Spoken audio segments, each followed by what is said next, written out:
Mira had been scrubbing floors for 3 days, and in 3 days she had learned exactly how heavy silence could be.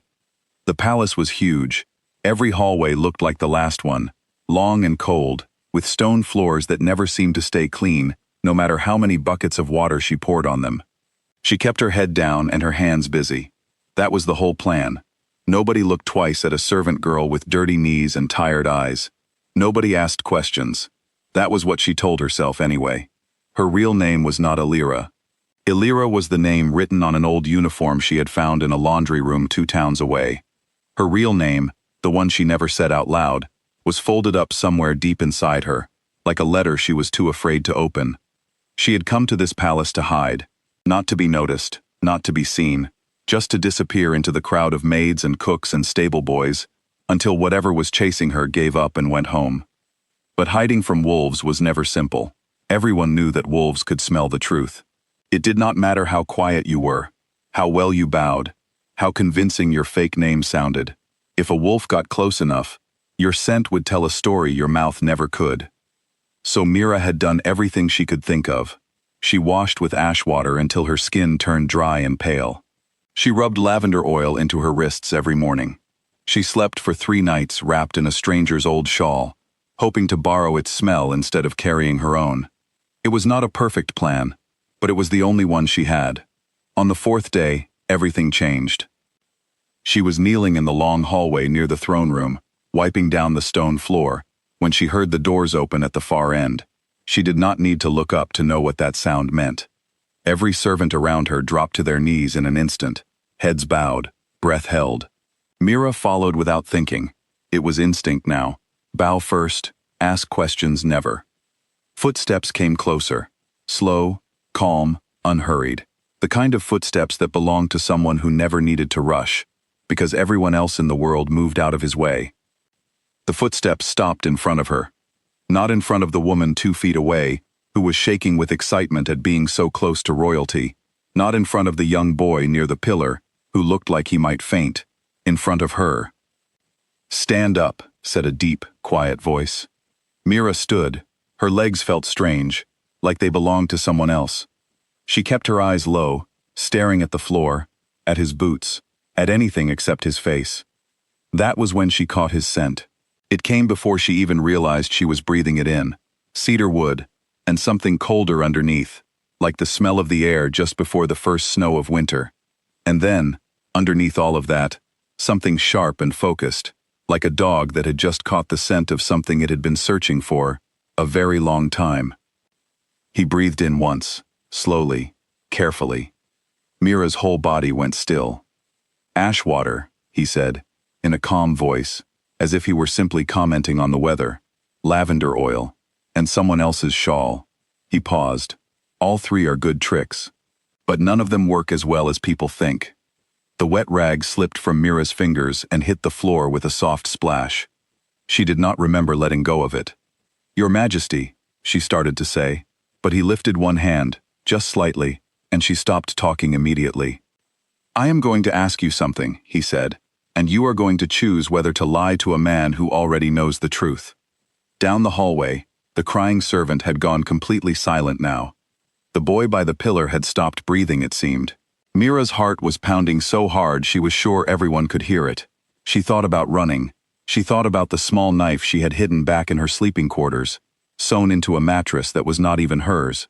But running from a king, inside his own palace, surrounded by his own guards, was not a plan. It was simply another way to die. "What is your name?" he asked. Not Illyra, not girl, not servant, just the question, plain and waiting, like he already knew the answer, and was only giving her the chance to say it herself. She opened her mouth, ready to give her fake name, the safe one, the one she had practiced saying 100 times until it felt almost real. But it did not come out. "Mira," she said instead. Her voice was quieter than she wanted it to be, but steadier than she expected. Something shifted in his eyes. It was not softness, not exactly. It was more like recognition, like a man finally setting down something heavy that he had been carrying for a very long time. "Mira," he repeated, like he was placing the name somewhere safe, somewhere permanent. "Welcome home." 2 words, no explanation.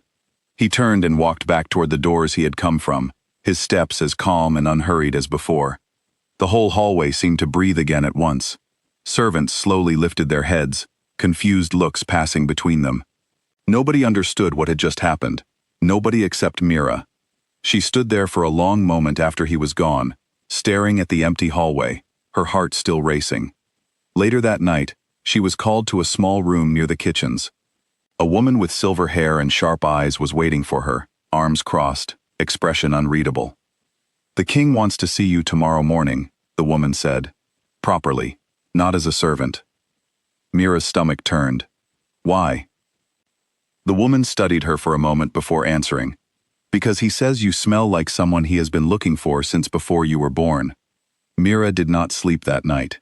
She lay awake on her narrow bed, staring at the ceiling, running through every possible explanation. None of them made sense. She had never met this king before. She had never been to this kingdom before, not that she remembered.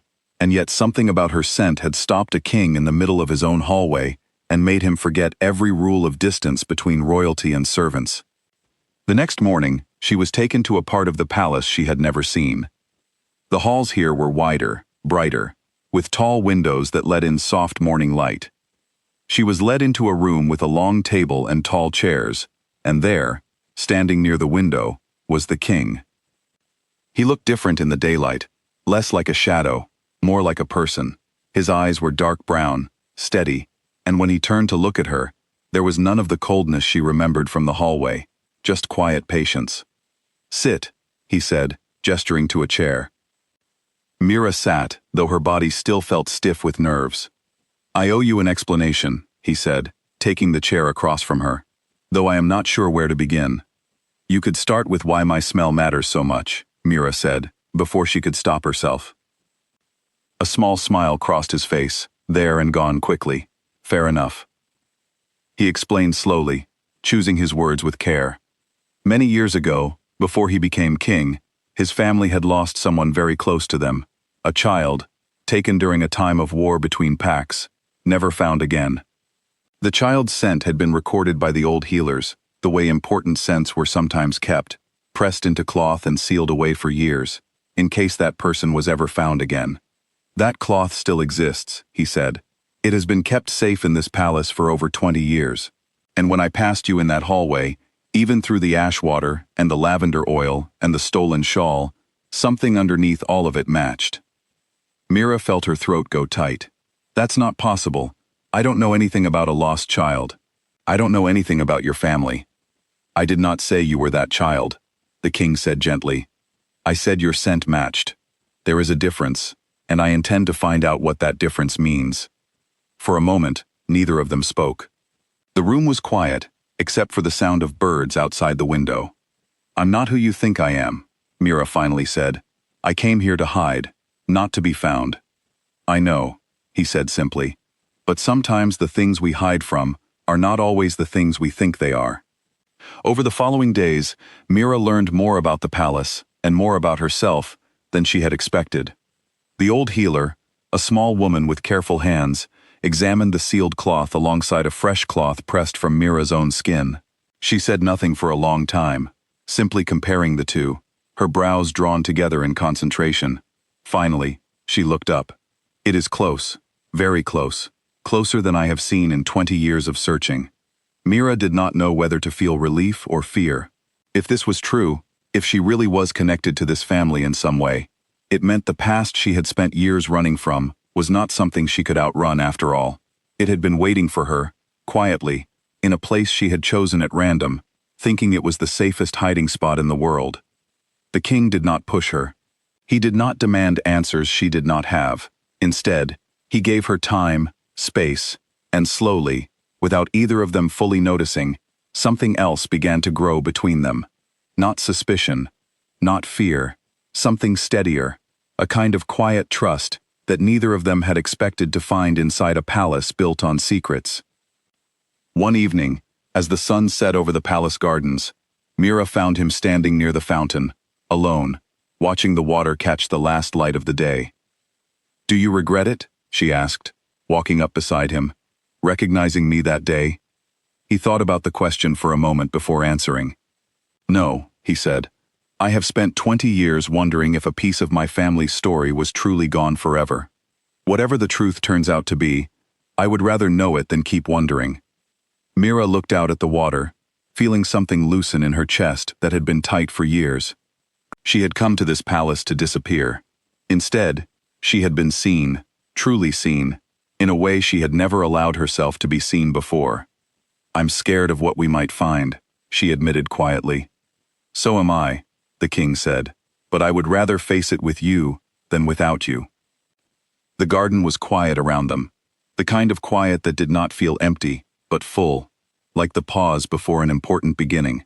Mira did not know what the coming days would bring, whether the truth would be comforting or painful, whether she would find a family she never knew she had, or simply more questions than answers.